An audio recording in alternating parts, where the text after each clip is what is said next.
Settlement पे कैसे बड़ा बैन लग गया है। अब आम और खास आदमी का सेटलमेंट कैसे नहीं होगा। साथियों, आपके पास पैसे हैं तो इनके पैसे दे दें और मरे सांप को अपने गले से निकाल लें। नहीं पैसे हैं तो राहु केतु ग्रह तो क्या करेगा, दुनिया का कोई ग्रह धरती पे आके आपका कुछ नहीं बिगाड़ सकता। और ये चवन्नी छाप, ये तो सौदा ही कुछ नहीं है, इनका यमराज पे बैठा ही है अमरदीप का ध्यान। साथियों, आम और खास आदमी को क्या प्रॉब्लम आ रही है कि लोन की ईएमआई जिसकी डिफॉल्ट हो जाती है उसको बहुत ज़्यादा साइकोलॉजिकल प्रेशर में लिया जा रहा है, मनोवैज्ञानिक दबाव के अंदर लिया जा रहा है इन चवन्नी छापों उठाई गिरोह के द्वारा।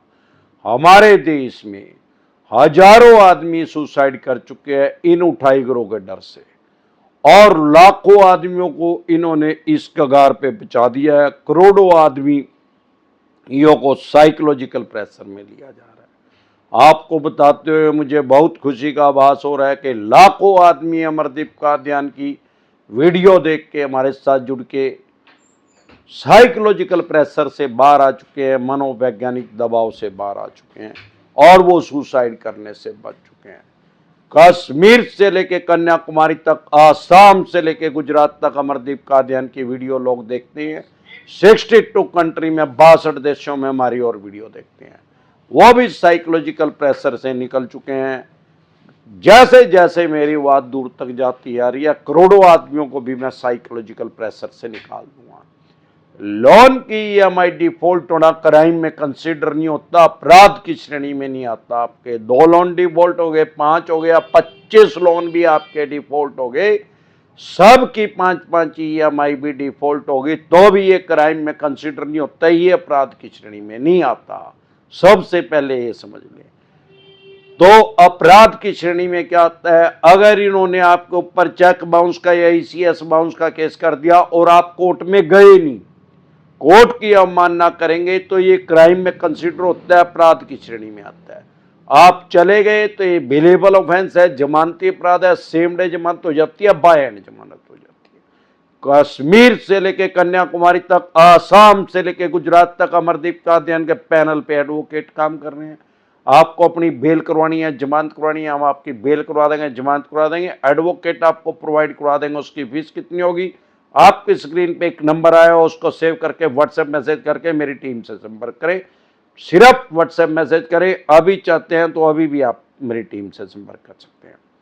साथियों, क्या निकल के आ रहा है कि सेटलमेंट क्यों नहीं होगी। भाई, हमारे देश में सेटलमेंट 1841 में हमारे देश में सबसे पहले बैंकिंग का जन्म हुआ, जिसका नाम है बैंक ऑफ मद्रास। जैसा कि नाम से ही पता लग रहा है कि ये मद्रास के अंदर होगा, आजकल उसको चेन्नई बोलते हैं। उसके बाद इस बैंक का नाम बदल के रख दिया गया इंपीरियल बैंक ऑफ इंडिया, और आज की डेट में भी ये बैंक काम कर रहा है एसबीआई के नाम से। आज हमारे देश में 183 साल हो गया है बैंकिंग होते हुए। जब से बैंकिंग का जन्म हुआ आज तक 183 साल हो गए हैं, तब से सेटलमेंट होती आ रही है। सेटलमेंट का मतलब क्या है, कॉम्प्रोमाइज, समझौता, म्यूचुअल अंडरस्टैंडिंग से, दोनों पार्टियों की सहमति से। और मैं ये समझता हूं कि अनंत काल तक, जब तक दुनिया रहेगी, जब तक बैंकिंग रहेगी, सेटलमेंट होती रहेगी। सेटलमेंट कभी भी बंद नहीं होगी। क्यों? वही लगी बटने खैरात, लगी बटने, ऐसे कभी कोई खैरात नहीं बांटता। जब इनका पैसा फंस जाता है तो ये सेटलमेंट करते हैं, क्योंकि इनको पता है कि आज आपके ऊपर कोई चेक बाउंस का या ईसीएस बाउंस का केस करेंगे, माननीय सुप्रीम कोर्ट तक जाते ही जाते 40 से 45 साल लगे, और 40-45 साल में आप हरिद्वारी चले जाओगे, और 40-45 साल में ये भी हरिद्वारी चले जाएंगे। ये कौन सा 16 साल का लड़का या लड़की को तो लाइसेंस नहीं मिलता आरबीआई से बैंकिंग करने का, या एनबीएफसी कंपनी खोल लेगा, और ना ही किसी 16 साल के लड़के या लड़की को इन्होंने लोन दे रखा है। अब जिसको लोन दे रखा है तो उसकी एज कितनी होगी, अरे 30, 35, 40 कितनी तो होगी भाई। उसमें अगर 45 जोड़ देंगे तो बोलो राम हो जाएगा। 80-90 साल के कितने आदमी सड़कों पे घूम रहे हैं। अगर वो जिंदा भी हैं तो अपनी अंतिम सांसें गिन रहे हैं। हजारों में 10,000 में एक आदमी होगा जो स्वस्थ होगा, और नहीं तो बोलो राम हो ही लिया। तो साथियों, जब से बैंकिंग का जन्म हुआ है 1841 से, तब से लेके आज तक इसमें जो भी अमेंडमेंट हुआ है, जो भी बदलाव हुआ है, वो सभी अमरदीप कादियान के माइंड के अंदर सेव है। मेरा साला इसको खोपड़ा कहते हैं, खोपड़े के अंदर सेव है। और जब तक मैं हरिद्वार जाऊंगा तब तक जो भी अमेंडमेंट होगा, जो भी बदलाव होगा, उसको अपने खोपड़े के अंदर सेव करके आम और खास आदमी को बताता रहूंगा, सामान्य बोलचाल की भाषा में।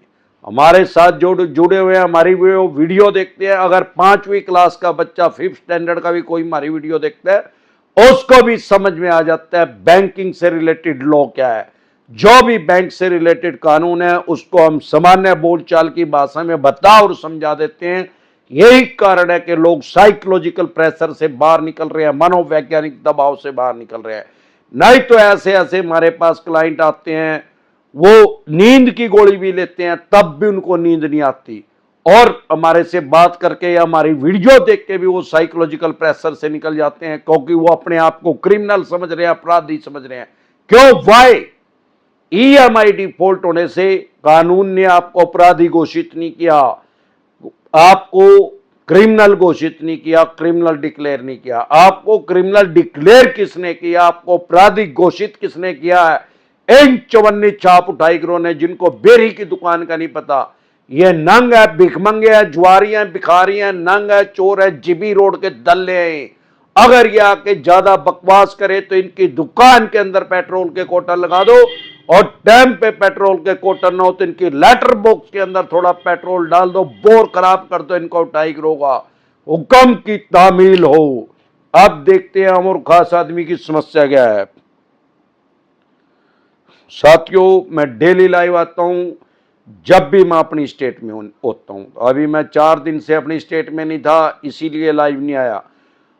हर ऐप के ऊपर मैं लाइव आता हूं जब भी मैं लाइव आता हूं। अभी अगर आप मुझे फेसबुक पे देख रहे हैं, फेसबुक पेज पे देख रहे हैं, इंस्टा पे देख रहे हैं, मौज पे देख रहे हैं, लिंक्डइन पे देख रहे हैं, हेलो पे देख रहे हैं, या व्हाट्सएप चैनल पे देख रहे हैं, या अन्य किसी ऐप पे देख रहे हैं, हर जगह अभी मैं लाइव हूं। लेकिन आपके कमेंट का जवाब, आपका जो भी कमेंट, आपकी जो भी प्रॉब्लम है, अगर आपको उसका सोल्यूशन चाहिए तो सिर्फ यूट्यूब में कमेंट कर सकते हैं। फॉर एग्जाम्पल, आप मुझे फेसबुक पे देख रहे हैं तो आप मुझे देख सकते हैं, सुन सकते हैं, समझ सकते हैं।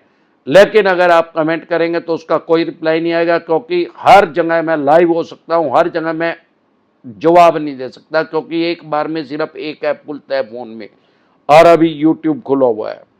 आपको या आपके किसी भी यार प्यारे रिश्तेदार को लोन से रिलेटेड कोई भी दिक्कत, परेशानी, समस्या अगर आ रही है, तुम्हारा एक चैनल है यूट्यूब पे डिसेंट एडवाइज के नाम से, जिस पे मैं 3000 से भी ज्यादा वीडियो डाल चुका हूं।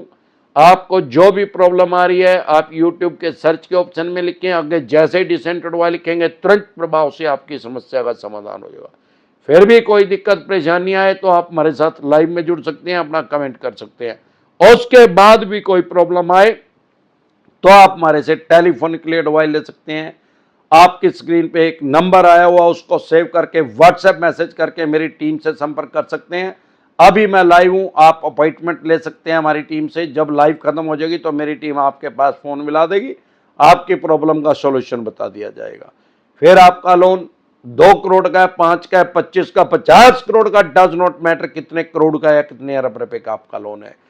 लोन से रिलेटेड जो भी डॉक्यूमेंट्स आपके पास हैं वो सभी लेके आप मेरे से पर्सनल मीटिंग कर सकते हैं, पर्सनल एडवाइस ले सकते हैं।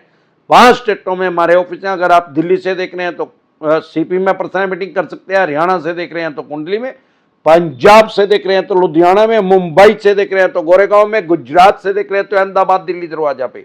इसके अलावा अलग अलग स्टेट में मैं टाइमली आता रहता हूं। आपके स्टेट में मैं कब आ रहा हूं, आप मेरे से पर्सनल मीटिंग करना चाहते हैं अपनी स्टेट में, तो आप मेरी टीम से संपर्क कर सकते हैं। आपके स्क्रीन पे एक नंबर आया हो, उसको सेव करके सिर्फ व्हाट्सएप मैसेज करें।